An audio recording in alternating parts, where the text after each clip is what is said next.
ఎవరు కనుక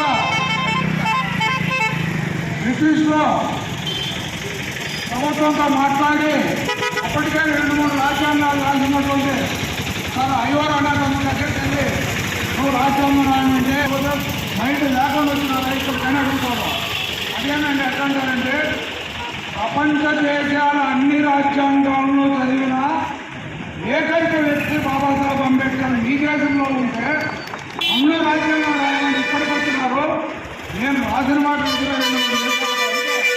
నాకు వచ్చిన అనుమానాలన్నీ రాజ్యాంగంలో ఏం రాయాలా ఏం రాయకూడదు ఎక్కడ రాయాలనేది ఆ రాజ్యాంగాలు రచించినాను, మీరు వెళ్ళి ఆయన చేత రాపించుకోండి అంటే ప్రత్యేకమైన పరిస్థితులు.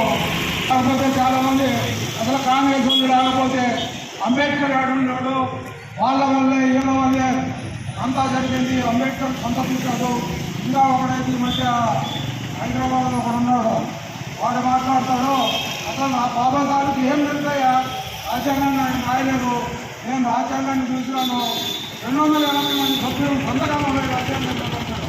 మరి అతనికి మరి నుండి అతను అన్నడో లేదో నాకు తెలియదు. కానీ ఒక చట్టం తయారు చేస్తే పార్లమెంట్లో దాన్ని ఆమోదించడం అంటే ఆ పార్లమెంటు సభ్యులు అందరూ కూడా ఒప్పుకున్నారంటే ఆమోదించాలని చెప్పాలి. కానీ ఒకవేళ ఎవరికంటే డిస్టెంట్ నోట్లకి దాని మీద సంతకాలు పెట్టారు.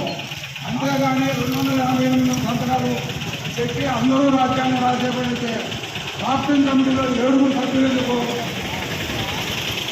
కాబట్టి వీళ్ళకి తెలిసి మాట్లాడతారో తెలియక మాట్లాడతారో ఒక్క మాటలో చెప్పాలంటే ఆనాటి రాజ్యాంగం